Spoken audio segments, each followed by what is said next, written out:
Pernah gak sih kalian ngerasain perubahan mood mendadak yang bikin kalian jadi males buat ngapa-ngapain?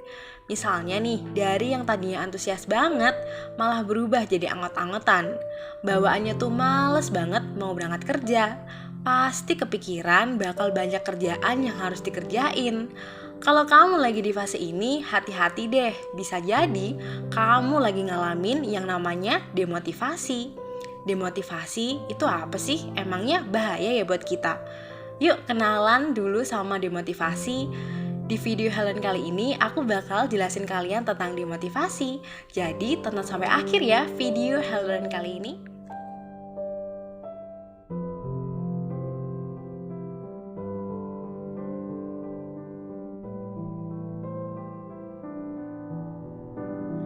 Nah, demotivasi adalah istilah kebalikan dari motivasi. Kalau motivasi diartikan sebagai dorongan yang dimiliki seseorang untuk berbuat sesuatu, maka demotivasi adalah kondisi ketika seseorang tidak memiliki dorongan untuk berbuat sesuatu yang mengakibatkannya menjadi tidak bersemangat dan cenderung seperti kehilangan arah. Demotivasi adalah kondisi yang terjadi ketika seseorang mulai kehilangan motivasi atau semangat untuk melakukan sesuatu dan mencapai tujuan tertentu. Kondisi demotivasi ini bisa terjadi dalam berbagai aspek kehidupan. Salah satunya yaitu berkaitan dengan pekerjaan. Nah, ini dia ada 9 penyebab kenapa sih orang-orang bisa ngalamin demotivasi. Penyebab yang pertama adalah gaji yang tidak sesuai harapan. Salah satu permasalahan yang sering membuat karyawan demotivasi adalah gaji yang tidak sesuai. Biasanya, ketidaksesuaian ini terjadi saat upah yang diberikan terasa tidak seimbang dengan pekerjaan yang dijalani. Hal inilah yang bisa berdampak pada produktivitas kerja kamu dan menyebabkan penurunan performa di tempat kerja. Penyebab yang kedua adalah tidak adanya perkembangan karir. Bertahun-tahun bekerja lama di sebuah perusahaan, tetapi tidak ada kemajuan yang didapatkan, sudah pasti bisa membuatmu malas bekerja. Kemajuan ini tentunya mengacu pada jenjang karir maupun perkembangan diri kamu sendiri. Penyebab selanjutnya adalah lingkungan kerja yang toksik.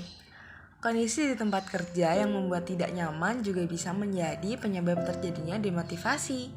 Kondisi ini mengacu pada lingkungan kerja yang dipenuhi oleh rekan kerja toksik ataupun atasan yang kurang suportif.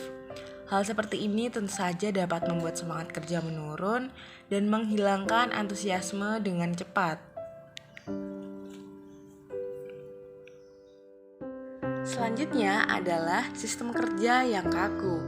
Pada dasarnya, ada beberapa orang yang terbiasa untuk bekerja dengan pengawasan ketat dari seorang micromanager dan ada yang tidak.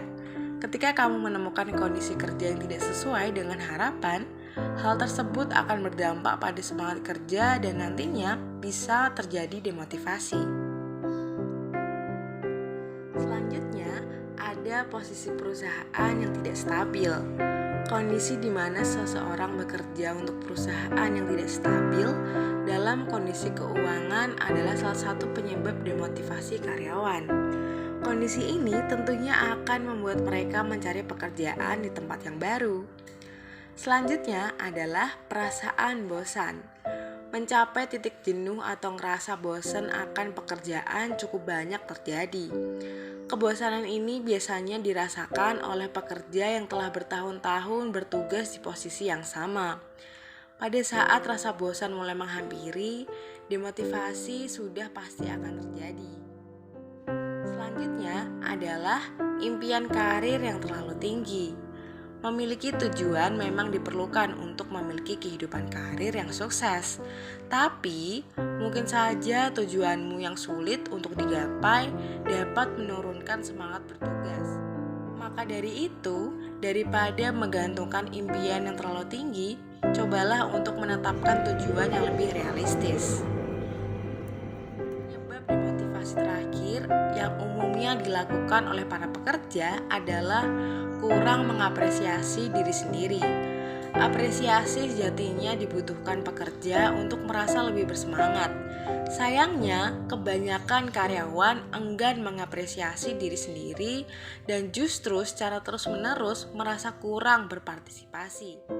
Hal ini cukup berbahaya karena dapat membahayakan kesehatan mental dan kebugaran tubuh. Nah, kira-kira tanda-tanda orang yang ngalamin demotivasi itu apa sih?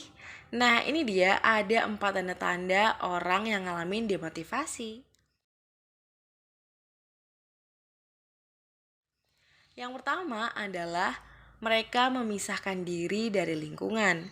Apabila kalian mengalami demotivasi, akan sulit rasanya untuk membaur dengan lingkungan sekitar. Hal ini biasanya muncul karena kalian sedang merasa malas atau tidak bersemangat untuk berinteraksi dengan orang lain. Tentunya, hal ini akan berdampak pada kegiatan kerja kamu yang mungkin memerlukan interaksi dengan orang lain. Yang kedua adalah mengabaikan lingkungan sekitar. Sebenarnya, demotivasi dapat terlihat melalui bahasa tubuh seseorang dalam melakukan interaksi dengan orang lain. Saat mengalami demotivasi, orang cenderung malas untuk melakukan kegiatan sehari-hari, dari mulai pekerjaan sampai rutinitas sehari-hari. Apabila terus-menerus mengalami hal ini, tentu saja akan sangat berbahaya dan berdampak buruk baik bagi diri sendiri maupun orang-orang di sekitar kalian. Nah, tanda demotivasi selanjutnya yang wajib kamu waspadai adalah muncul rasa takut berlebihan. Demotivasi bisa saja muncul saat seseorang tengah mengalami ketakutan yang berlebihan. Bahkan, gak sedikit dari mereka akan memilih mundur dan tak lagi memiliki minat untuk mengembangkan dirinya. Perasaan takut yang berlebihan bisa menghambat orang lain dalam berkembang. Selanjutnya adalah hilang minat. Apabila kalian mulai kehilangan minat dan keinginan dalam melakukan pengembangan diri, itu menjadi pertanda bahwa kalian mengalami demotivasi atau kehilangan semangat. Apabila dalam satu di antara kalian merasakan hal tersebut, baiknya rehat sejenak dan mencari solusi yang tepat. Nah, terus gimana sih buat mengatasi demotivasi? Nah, ini dia ada 3 tips yang bisa kamu lakuin buat mengatasi demotivasi.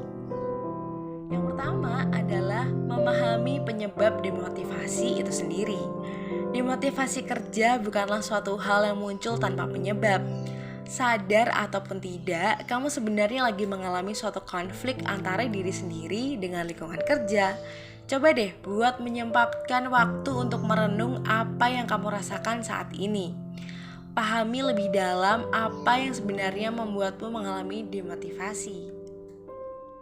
Yang kedua adalah tentukan target. Menentukan tujuan karir yang realistis bisa kamu uraikan menjadi langkah sederhana. Contohnya aja, kalau demotivasi terjadi karena kamu merasa nggak mendapatkan tantangan baru, kamu bisa menentukan target tentang pengembangan karir kamu, apa yang bisa kamu capai ke depannya. Kamu bisa berdiskusi terlebih dahulu dengan rekan kerja, atasan, dan menyusun draft tentang goals kamu ke depan. Yang ketiga adalah berinteraksi dengan orang terdekat. Pekerjaan bisa menyita waktu sehingga kamu tidak memiliki banyak waktu untuk bercengkrama dengan orang lain. Lama-kelamaan, kamu akan merasa kesepian dan berujung stres dan memicu demotivasi kerja. Tanpa disadari, produktivitas kerja menurun dan hasil pekerjaan menjadi tidak optimal. Cobalah kembali berinteraksi dengan teman, keluarga, atau orang-orang terdekat di sekitarmu. Hubungi mereka atau sempatkan bertemu untuk melakukan kegiatan yang menyenangkan.